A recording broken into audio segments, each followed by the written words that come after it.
오늘 2절에 보니까 너는 말씀을 전파하라. 때를 얻든지 못 얻든지 항상 힘쓰라고 그랬죠. 자, 그래서 우리가 이 전도는 따로 특별하게 하는 것이 아니라 평상시에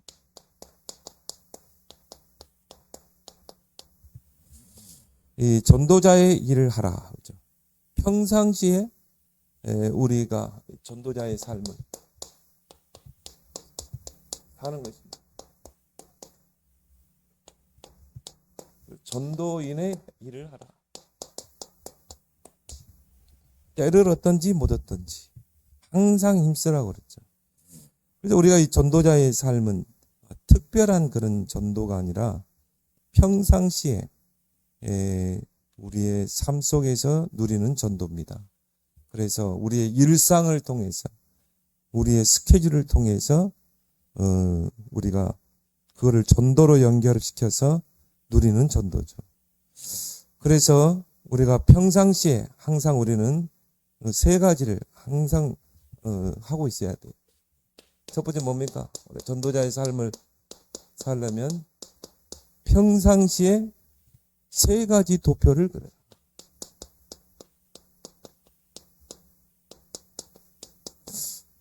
세 가지 도표를 그리라는 말은 뭘 말하죠? 세 가지를 분석하는 것입니다. 그래서 무엇보다도 우리가 모든 일에는 분석이 중요하죠. 전도 이전에 중요한 게 우리가 있는 현장, 또 내가 있는 지역, 그걸 잘 분석을 해야 돼. 그래서 지역, 내가 있는 직장이면 직장, 현장, 도표를 그려라. 왜? 거기 하나님의 절대 계획이 있기 때문인 것입니다. 그래서 지역 도표를 그리라는 말은 지역을 세밀하게 분석하라는 것입니다. 그래서 모든 일에는 분석이 중요합니다. 분석을 통해서 데이터가 나오게 되고 또 그 데이터를 보면서 우리가 방향과 전략을 세울 수 있잖아요. 그래서 제가 이 인터넷에 보니까 이 스타벅스 전략을 봤거든요. 스타벅스는 아무데나 이 매장을 세우지 않죠. 그리고 이 스타벅스의 특징이 뭐냐면요. 뭐 지점을 주고 그러지 않습니다. 이 스타벅스 본부에서 전체를 다 관할합니다. 뭐 국내뿐이 아니라 해외까지. 그리고 이 매장을 세울 때도 그냥 세우지 않습니다. 철저한 분석을 하죠. 그래서 그 인터넷에 보니까요. 이 스타벅스 전략을 보니까 이 인구 통계를요. 철저하게 분석하더라고요. 그래서 이 지역의 소득 수준이 어떻게 되는가. 이 지역에. 그리고 이 지역에 사는 사람들의 연령대가 어떻게 되는가. 뭐 나이 많이 든 사람들이 이 노령 인구가 사는 지역도 있겠고. 그래서 스타벅스에서 딱 지점으로 정하는 그 지역의 연령대가 사는 그 연령대가요. 20대에서 45세. 20대에서 45세가 많이 사는 지역. 그 지역을 일단은 앞으로 매장을 세울 지역으로 정합니다. 그리고 교통 수준이 어떻게 되는가? 예를 들어서 뭐 이 지역이 막 벤츠나 외제차, 고급차를 타고 다니는가? 저희를 보니까요, 정말 강남과 강북이 다른 게, 이 강남에 전에 한번 우리 집사람하고 한번 다녀본 데 보니까요, 야, 진짜 고급차들이 많아요. 청담동 이런 데 가보면, 도곡동 이런 데. 그리고 또, 이 사람들이 수준이 달라요. 확실히 강남과 강북이 이 차이가 나는 것을 뭐 비전문가인 제가 보더라도 그 지역의 교통, 그 지역의 수준, 또 그 지역의 연령대를 딱 보니까. 그래서 그런 뭔가 지역의 소득 수준이 높고 20대에서 45세 그리고 뭐 이 교통 수준이 높은 지역에서는요. 스타벅스가 뭐 200m 반경하게도 있더라고요. 가까운 지역에도 그냥 스타벅스를 세워요. 그래서 그 지역을 철저하게 점령하는 것입니다. 두 번째가 교통의 패턴을 분석을 합니다. 그래서 이 지역에 차가 얼마나 다니는가. 그리고 보행자 통행량이 얼마나 되는가. 일단 사람들이 많이 다녀야 되겠죠. 차량들이 많이 다녀야 되겠죠. 그 말은 뭡니까? 인구가 밀집된 지역이라는 거죠.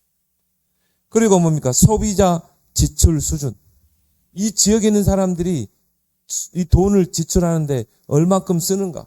그걸 철저하게 분석을 합니다. 그렇게 해서 스타벅스를 세우는 거예요. 그래서 스타벅스가 뭐 실패하는 거 봤습니까? 전혀 그러지 않거든요. 그래서 우리가 전도를 할 때도 무작정 가서 만나서 복음 전하는 것보다 지역을 또 내가 있는 현장을 철저하게 분석을 하자. 그래서 바울이 한 지역에 들어갈 때 그냥 들어간 게 아니라 관례를 가지고 전략을 가지고 들어갔다는 거죠. 이 지역이 어떤 지역인가? 이 지역의 수준은 어떻게 되는가? 이 지역에 사는 사람들의 연령대는 어떻게 되는가? 또 이 지역에 이 영적으로 영향 주는 종교는 뭔가? 이걸 세밀하게 분석하는 거예요. 나는 그러면서 이 3단체가 뭐 스타벅스 뿐이겠습니까? 또 맥도날드도 마찬가지죠. 그래서 외국에도 가보면 항상 24시 불이 켜 있는 곳이 맥도날드예요. 야, 그래서 그냥 이 허투루 세우지 않구나. 이런 전략을 가지고 철저하게 분석해서 세우는 것입니다. 그래서 우리가 한 지역을 분석할 때 구체적으로 분석해야 합니다. 세밀하게.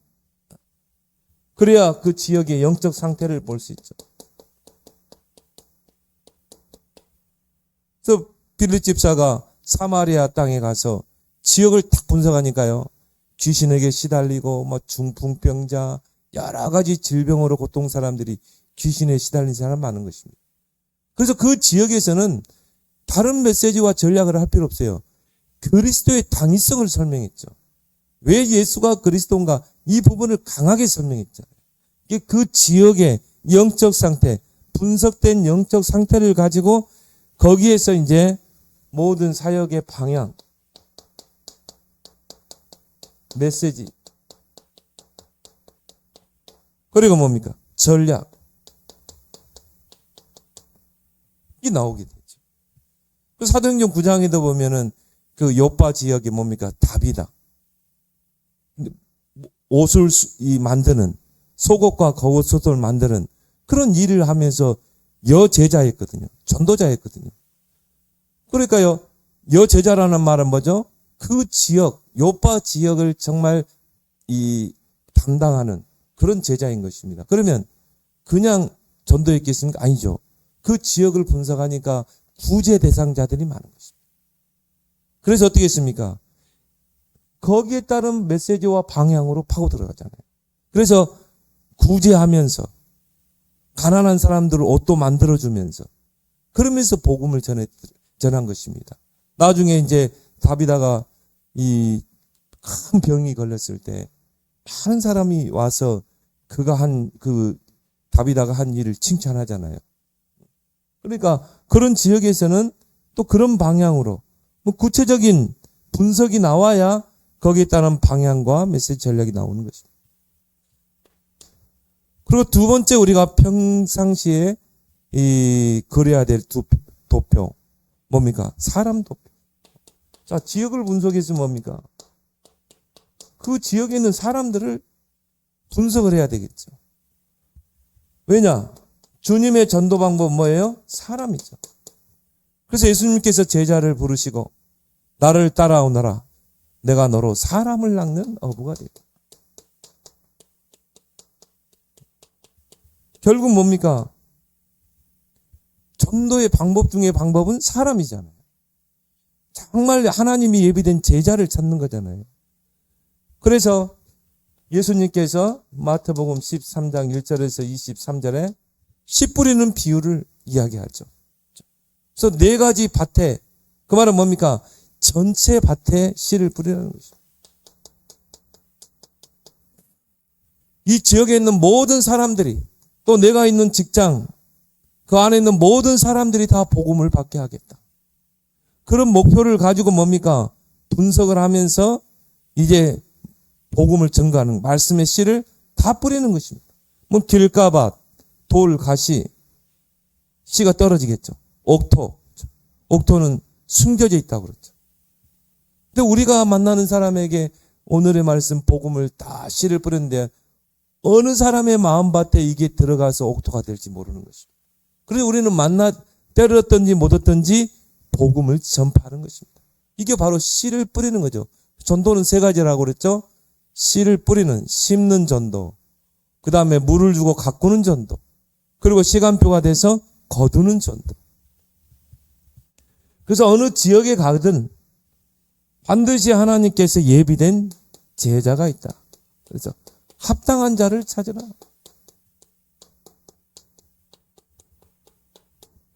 합당한 자의 집에 들어가서 거기서 이제 말씀 운동을 펴는 것입니다.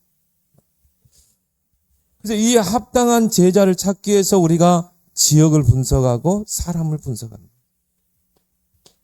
그래서 우리가 전도도요, 무작위로 나가서 막 문 두드리고 막 전도진 하는, 그게 전도 아닙니다. 오히려 그게 전도를 막는 것이 될 수 있어요. 우리는 뱀같이 지혜롭고 비둘같이 순결하게 해야 되거든요. 그럼 어떻게 해야 돼요? 철저하게 이렇게. 불신자들도 그렇게 하는데. 3단체도 그런 분석을 통해서 한 지역의 매장을 세우고 하잖아요. 근데 내가요, 그 인터넷에서 본 자료를 내가 우리 권사님에 딱 주려고 그래요. 참조해라. 정말 돈 버는 사람들은 뭔가 다른 게 있어요. 그리고 그 속에서 뭡니까? 제자도표. 결국 뭡니까? 지속할 제자를 찾는 것이다. 그래서 이런 분석을 통해서 또 만나는 사람에게 복음을 전하다 보면, 관계 맺고 전하다 보면 반드시 거기에서 복음에 반응하는 사람이 나오는 거죠. 복음을 탁 전해보면 이 복음에 반응을 보이는 사람 있잖아요. 그럼 이제 그 복음에 반응을 보이는 사람은 제자일 가능성이 많죠. 대부분 관심이 없잖아요. 루디아처럼 나를 주 믿는 자라고 알거든 내 집에 들어와 유하라. 이런 복음에 딱 반응을 보이는 사람이 나오는 것입니다. 그러면 이제 어떻게 합니까? 팀 사역해야죠.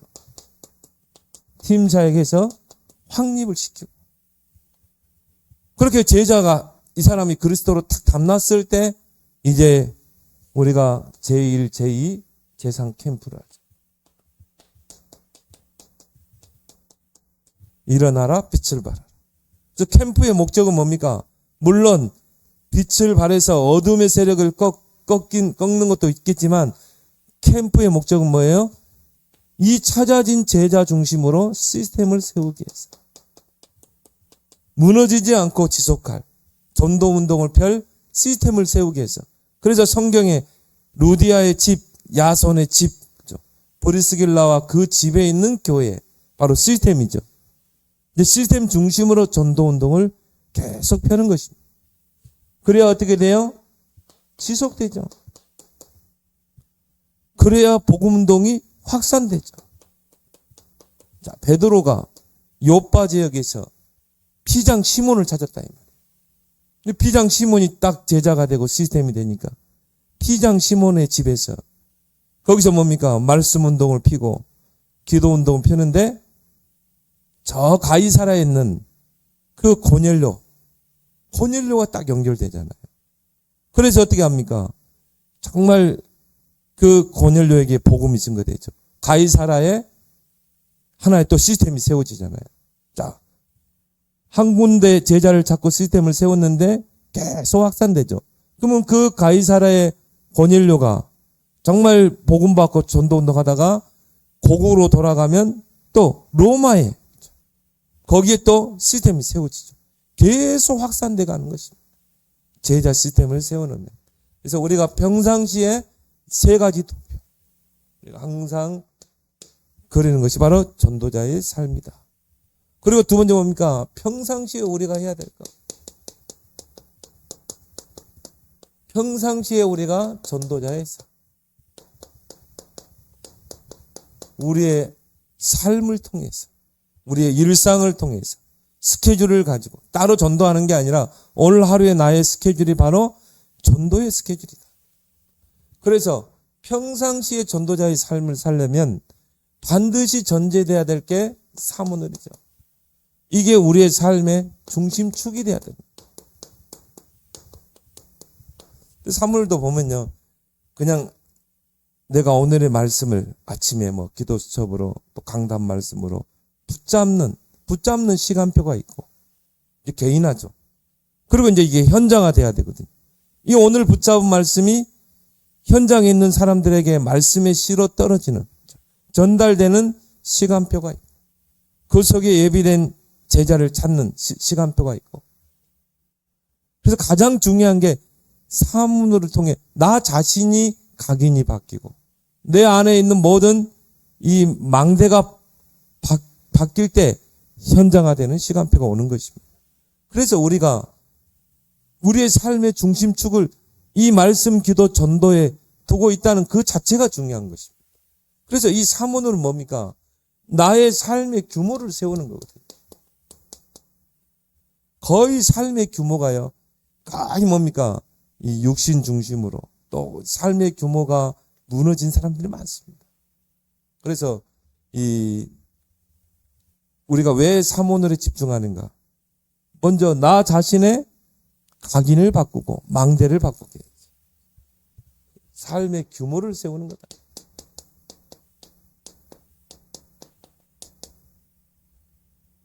그래서 우리 안에 뭔가 복음 아닌 다른 각인.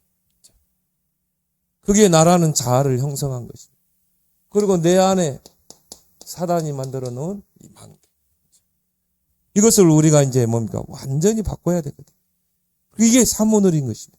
말씀, 기도, 전도 중심으로 내가 하루를 사는 것입니다. 거기에 성령의 역사죠. 그리고 이제 뭡니까? 오늘은 나의 하루 스케줄 속에서, 일상 속에서 오늘 붙잡은 그 말씀을 이제 모든 사람에게 전달하라. 그래서 오늘의 말씀을 가지고 내가 하루를 사는 것입니다. 그러면 어떻게 돼요? 그냥 일상적인 대화를 하는 거죠. 만나서 일상적인 대화로 끝나버리는 것입니다. 근데 오늘의 말씀이 있으면요, 내가 대화할 거리가 있는 거죠. 그래서 내가 그 대화를 주도해 갈 수 있는 것입니다. 이게 중요한 거는 이제 내가 붙잡은 말씀이 현장화되는 그게 중요하죠. 그래서 베드로전서 3장 15절에 너희 속에 있는 그 소망에 관하여 묻는 자들에게 대답할 것을 항상 준비하라. 항상 말씀의 씨를 준비하라. 그래서 씨는 바로 복음이요, 하나님 말씀이요. 밭은 뭡니까? 모든 사람들의 마음이잖아요. 마음이 밭이잖아요. 그럼 우리가 만나는 사람들이 밭이 얼마나 많습니까? 오늘도 여러분이 많은 사람들 만났잖아요. 그 사람들에게 말씀의 씨를 떨어뜨리는 것입니다. 그 말씀의 씨를 뿌리는, 그게 바로 예수님의 씨 뿌리는 비유라는 거죠. 너희는 바로 그 씨를 뿌리러 가는 자다. 그 밭에. 그러면 그 속에서 이 마음밭에 떨어져서 이게 옥토가 될 사람이 있는 것입니다. 그래서 오늘 하루 만나는 모든 사람에게 다 복음을 듣더라. 전체의 말씀에 씨를 뿌리는 것입니다. 모든 밭에 씨를 뿌렸잖아요. 그러니까 길가밭, 돌가시 떨어졌죠. 그 속에 옥토가 있는 것입니다. 그래서 그 옥토를 찾기 위해서 전체의 씨를 뿌리는 것입니다. 그럼 우리가 사모늘이 우리의 삶의 중심축이 돼야 되겠죠. 그러면서 우리가 평상시에 전도자의 삶을 살려면 산마스터가 돼야 된다. 그래서 우리가 전하는 복음의 핵심은 세 가지죠. 예수, 생명. 그러니까 우리를 만나는 사람이 그 예수 그리스도의 복음을 듣고 생명을 얻어야 되죠. 자, 생명을 얻었으면 어떻게 돼요? 능력 있는 이제 하나님의 자녀의 삶을 살아야 되죠. 예수 능력. 그리고 뭡니까? 이 사람에게 있는 뭔가 구원은 받았지만, 새 가족이 됐지만, 이 사람 안에 들어가 있는 오래된 각인, 이런 뿌리 체질이 안 바뀌었잖아요. 그리고 영적 상태. 그래서 예수 치유. 이 세 가지입니다. 그래서 우리가 전하는 복음의 핵심은 세 가지다. 예수 생명, 예수 능력, 예수 치유.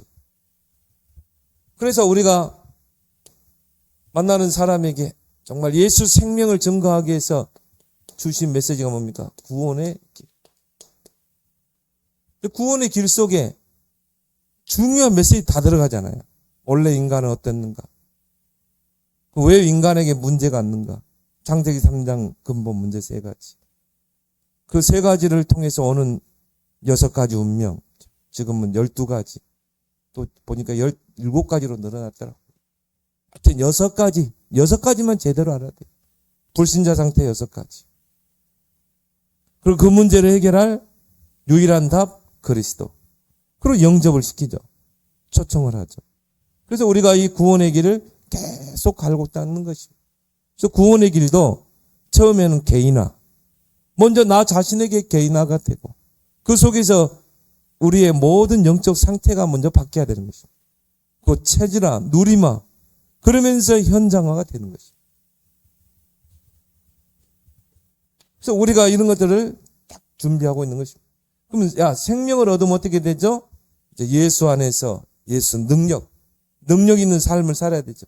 그래서 이제 여기에서 이제 구원받은 자의 축복 7가지. 이제 그걸 가지고 정말 그 내용 7가지를 가지고 사실적으로 기도할 수 있도록 나의 삶 속에서 나의 업 속에서 문제를 만났을 때 7가지를 가지고 여러분 7가지로 충분해요. 그것을 우리가 잘 적용해서 기도한다. 그래서 능력 있는 신앙생활을 살도록. 그래서 우리가 영접하면 어떻게 하죠? 개인 양육을 합니다. 또 이걸 우리가 개인 다락방. 그래서 뭡니까? 정말 복음 편지부터. 이 복음 편지는 뭡니까? 복음을 구체적으로 설명하죠. 새 생명은 뭡니까? 구원받은 자의 삶은 어떤 삶을 살아야 되는가? 이제 여기서 보면 우리가 예배 생활, 기도 생활, 그리고 종교와 복음의 차이, 이런 새 생명, 새 생활의 20가속이 다 들어가죠. 치유, 가정 치유, 이런 부분들이 이제 들어가 있죠. 그래서 예수 생명을 얻은 자가 정말 예수 능력 안에 정말 거할 수 있도록. 그런데 보니까 뭔가 모르는 상처, 영적 문제, 뭔가 이 바뀌지 않는 각인들이 있거든요. 그래 이걸 치유하지 않으면 어떻게 됩니까? 일단은 자꾸 과거로 돌아가죠. 이스라엘 백성이 애굽에 나아가 광야로 나왔는데요. 그 애굽을 계속 들먹이는 거죠. 그래서 이 사람의 영적 상태를 치료하는, 근원을 치료하는 게 바로 사모늘이다. 그래서 새 가족이 이 사모늘만 되어줄 수 있다면요, 치유되고 바뀌고 세워지게 되는 것이죠. 새 가족이 이것만 된다면, 오늘이라는 그 삶 속에서 내가 말씀, 기도, 전도 중심으로 살면 치유되고 세워지게 돼 있어요. 왜? 사모늘은 삶의 규모를 세우는 거예요. 그래서 우리가 평상시에 전도자의 삶은 뭡니까? 이걸 준비하면서 이제 나의 스케줄을 가지고 전도 계획을 세우는 거죠. 스케줄은 뭡니까? 크게 오늘 하루의 나의 만남, 내가 가는 장소, 그 모든 만남과 장소를 가지고 전도 계획을 세우는 것입니다. 이것을 세 가지로 연결하죠. 말씀과 기도와 전도로. 연결하라. 말씀으로 연결하라. 자, 오늘 내가 누구를 만난다. 오늘의 말씀으로 연결하라. 이 사람에게 내가 이 말씀을 전달해야 되겠다. 그러면 이 만나는 사람을 놓고 내가 기도하게 되죠. 그리고 이 만나는 사람에게 내가 어떻게 전도할 것인가. 전도 계획을 세우게 돼. 내가 어느 장소에 가게 된다. 그 장소에 하나님이 예비된 자를 찾기 위해서 오늘의 말씀을 가지고 그 장소에 있는 사람에게 씨를 뿌리는 것입니다. 이 장소에 하나님께서 예비된 루디아를 만나게 해달라고 기도하죠. 그 이 장소에 내가 어떻게 전도할 것인가. 전도 계획을 세우는 것입니다. 그래서 나의 스케줄을 말씀, 기도, 전도로 연결하는 거예요. 이게 스케줄 전도죠. 그리고 이제 우리가 복음을 전한 후에 또 이 사람이 복음을 전했는데 무반응이에요. 그때는 반드시 전도 자료를 전달하고 오는 거죠. 이게 바로 스케줄인데. 그리고 뭡니까? 그 만남을 또 계속 이어나가는 것입니다. 이 만난 사람을 나의 도표에 올려놓고 관계를 맺으면서. 그게 바로 우리가 평상시에 영혼 관리죠. 하나님께서 우리에게 영혼을 관리할 수 있는 사명을 주신 것입니다. 왜냐? 하나님은 모든 사람이 구원을 받고 진리에 이르기를 원하시기 때문에. 그래서 나와 관계된 모든 사람이 다 구원받기를 원하십니다. 그럼 우리가 스케줄 속에 만나는 사람, 내가 평상시에 내가 정말 이 관계하고 있는, 알고 지내는 모든 사람들을 다 내가 하나님이 나에게 맡기신 것입니다. 그 영혼을 관리하라. 그래서 우리를 파수꾼으로 세운 거죠. 그 영혼을 관리하는 파수. 영적인 싸움을 싸우고 기도해 주면서 하나님 시간표를. 그래서 이걸 평상시에 영혼을 관리하는 것입니다. 그래서 9가지 포인트를 가지고 관계해라. 그래서 한 개인을 우리가 그 영혼을 관리할 때 그 한 사람의 높이, 깊이, 그 다음에 넓이,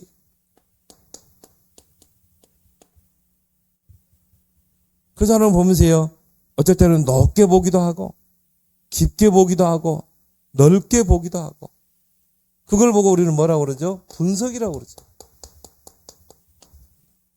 한 사람을 놓고, 저 사람이 왜 저러지? 그럴 수밖에 없는 뭔가 있을 것이다. 높게, 깊게, 넓게. 그리고 뭡니까? 우리와 관계된 모든 사람, 모든 이 조직사회에는 위아래 엽이 있죠. 직장 안에도 그렇잖아요. 직장 안에 뭐 상관, 또 밑에 직원, 옆에 동료. 이 모든 사람과 좋은 관계를 맺고 우리가 분석을 하는 것입니다. 예를 들어서 열왕기하 5장에 그 이스라엘 땅에서 포로로 잡혀온 그 소녀가 나아만 장군의 집에 노예로 갔잖아요. 거기에서 위에 사람과 잘 관계하면서 또 밑에 사람, 거기에 많은 종들이 있었겠죠. 관계를 하면서 또 뭡니까? 분석하는 것입니다. 그리고 정보를 얻는 것입니다. 보니까 이 나아만 장군이요, 정말 아람 땅의 2인자고, 그리고 왕의 총애를 받는 신하고, 군대 장관이고, 백성들의 존경과 신망이 있는 그런 장군인데 문둥병이 걸리는 것입니다. 그래서 이런 나와 관계된 그 현장에서 이런 위아래 엽을 잘 분석을 하는 거죠. 이게 바로 영혼 관리의 키인 것입니다. 또 한 사람을 우리가 놓고 그 영혼을 관리할 때 그 한 사람의 과거, 현재, 미래를 분석하는 것이죠. 그래서 이 사람이 이럴 수밖에 없는 뭔가 과거가 있구나. 우리가 이렇게 관계하다 보면요, 뭔가 특이한 사람들 있잖아요. 근데 그럴 수밖에 없는 과거가 있는 거예요. 과거에 이런 이 아픔이 있구나. 그리고 이 사람이 지금 영적으로 이렇게 시달리고, 그럼 우리가 어떻게 도와줘야 될 것인가? 그럼 이 사람이 진짜 복음으로 세워졌을 때 하나님이 어떻게 쓰실 것인가? 이 바울이 복음 전하다가 로마 감옥에 딱 갇혔잖아요. 거기에 오네시모라는 사람이 들어온 것입니다. 근데 보니까 대화를 나눠보고 관계하니까 이 사람이 그 골레서 교회 빌레몬의 제자예요. 종이죠. 그래서 이 사람이 왜 여기까지 와 있는가? 이 과거, 현재, 미래를 잘 우리가 분석하게 되면 거기에서 하나님의 시간표가 딱 보이게 되죠. 지금은 도둑질해서 이 감옥에 왔지만 정말 이 복음으로 과거가 치유되고 이 감옥에서 제자로 세워지면 앞으로 훌륭한 전도자가 될 것이다. 이걸 가지고 계속 바울이 관계하면서 양육했겠죠. 나중에 어떻게 되죠? 출소에서 골레서 교회 그 감독이 되잖아요. 그러니까 우리가 이 9가지 포인트만 가지고 돼요. 충분히 모든 사람을 다 살리고 세울 수 있는 것입니다. 그리고 우리가 한 영혼을 하나님은 천하보다 귀하게 여기시는데 그 한 영혼, 나와 관계된 모든 또 내가 있는 현장에 그 한 영혼, 거기에 하나님의 절대 계획이 있는 것입니다. 왜 하나님이 저 사람을 만나겠지? 왜 이 동료가 이 직장에 같이 있지? 나하고 좋은 관계를 맺는 동료도 있겠지만요. 뭔가 참 나의 그런 힘들게 하는 그런 사람도 있겠죠. 근데 하나님 자녀에게는 모든 계획이 있는 것입니다. 만약 보디발의 아내가 누명을 씌우지 않았으면 어떻게 왕을 만났겠습니까? 그러니까 모든 사람에게는 하나님의 계획이 있는 것입니다. 이 요셉은 그 하나님의 계획을 봤기 때문에 총리가 돼서도 이 보디발의 아내를 뭔가 책망하고 또 형들을 책망하고 그렇게 하지 않은 것입니다. 그래서 한 영혼을 향한 하나님의 반드시 계획이 있다. 그럼 우리는 고린도전서 3장 6절 7절에 세 단계를 가지고 한 영혼을 놓고 우리가 계속 기도하면서 이 사람을 세울 때 세 가지 단계를 가지고 전도 계획을 세워라. 처음에는 뭐죠? 심고. 자, 복음을 먼저 심어야 되겠죠. 그 마음밭에 복음의 씨를 떨어뜨려야 되겠죠. 그리고 어떻게 합니까? 물 주고 가꾸는 전도. 그 사람을 놓고 기도하면서 영적인 싸움을 싸우면서 그때 우리가 씨를 뿌리면 어떻게 됩니까? 나무를 심었으면 이제 물도 주고 거름도 주고 또 잡초도 뽑아줘야 되잖아요. 그렇죠? 이게 가꾸는 거죠. 이게 관계죠. 그러면 이제 하나님의 시간표 때예요. 그 속에서 자라서 열매 맺는 그런 예비된 자가 분명히 있는 것입니다. 뭐 다 내가 관계하는 사람이 다 제자로 세워주면 되겠지만 그 속에 옥토가 있는 것입니다. 반드시 추수할 수 있는.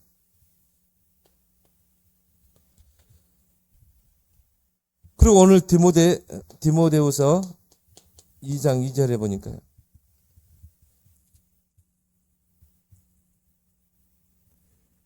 또 내가 많은 증인 앞에서 내게 들은 바를 충성된 사람들에게 부탁하라. 그들이 또 다른 사람들을 가르칠 수 있으리라. 자, 내가 관계하고 있는 그 사람 중에 정말 충성된 자가 있는 것입니다. 그러니까 복음은 희미한데요. 정말 하나님을 향한 그 중심, 그 중심이 바른 사람이 있거든요. 성경에 보니까 아볼로, 이 아볼로라는 이 청년이 보니까요. 나름대로 정말 이 열심히 하나님 앞에 헌신하는데 복음만 모르는 것입니다. 그래서 브리스길라 부부가요. 이 아볼로에게 정말 복음을 자세히 풀어서 딱 세우니까 아볼로가 전도자로 바뀌게 되죠. 이런 충성된 자가 우리와 관계된 그 영혼 속에 있는 것입니다. 그래서 우리와 관계된 모든 사람들을 놓고 좋은 관계를 맺으면서 그 한 영혼의 시간표, 이정표, 목표를 보는 것입니다. 하나님이 진짜 예비된 사람이라면 그 마음밭에 복음의 씨가 떨어졌고 우리 눈에 보이지 않지만 그 복음의 씨는 그 내면에서 자라고 있고 그리고 계속 그 영혼을 놓고 기도하고 영적인 싸움을 싸우면서 신앙이 자라게 되고 근데 그게 안 드러날 수도 있어요. 근데 어느 날 하나님이 이 사람을 부르는 시간표가 뭡니까? 뭔가 문제를 줘서 갈급하게 해가지고 딱 복음 받게 하는 것입니다. 거두는 시간표. 그 시간표를 보면서 이제 그 대상자의 시간표를 보면서 우리가 관계를 맺고 이 메시지를 주고 하는 것입니다. 하나님 이 사람을 어떻게 쓸 줄 몰라요. 이정표는 뭡니까? 하나님이 세우는 이정.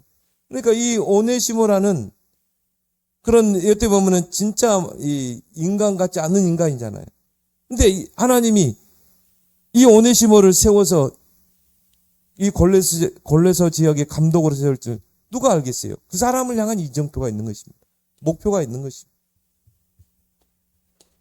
그래서 우리가 일심전심으로 지속하면서 영혼을 관리하는 것입니다. 믿음과 소망과 또 사랑의 그 색깔을 가지고. 그래서 우리에게 필요한 게 세 가지 마인드다. 그걸 예수님이 세 가지 잃어버린 것을 찾는 비유를 통해서 설명했죠. 누가복음 15장 1절에서 32절에 보니까 자, 잃어버린 영혼을 찾으라. 이걸 세 가지 비유로 이야기했잖아요. 한 마리의 잃어버린 양, 잃어버린 드라크마, 또 잃어버린 아들, 이거를 찾는 목자, 또 처녀, 한시도 그 아들을 잊어버리지 않은 그 아버지, 그 심령을 가지고 우리가 영혼을 관계하는 것입니다. 그런 비유를 설명하신 이유는 바로 이런 영혼이 나와 관계된 그 사람 중에 구원받을 영혼이 있다는 것입니다. 그러면서 마태복음 13장 1절에서 58절에 예수님이 다양한 비유를 이야기했죠. 씨 뿌리는 비유, 밭에 감추인 보화, 그리고 값진 진주, 누룩과 같은 겨자씨와 같은 또 큰 물고기 잡기 위해서 그물을 준비하라. 그 말은 뭘 말하죠? 그런 전도의 가슴과 마인드를 가지고 관계하라. 로마서 16장 25절 27절. 제자는 철저하게 감춰져 있다가, 그것도 뭡니까? 영세전에 감춰져 있다가 계시로 드러내신다. 누구에게? 정말 평상시에 세 가지 도표를 그리고 전도자의 삶을 살고 평상시에 내 주위의 영혼들을 놓고 기도하면서 그 영혼을 관리하는 자에게 계시로 드러낸다. 그 한 제자가 시스템으로 세워지면 세세무궁토록 이 전도자의 삶을 살게 되죠. 그래서 우리가 이 평상시에 우리는 세 가지 도표 그리고 전도자의 삶, 영혼을 관리하는 이 일에 정말 일심전심 지속하는 여러분 되길 바랍니다. 오늘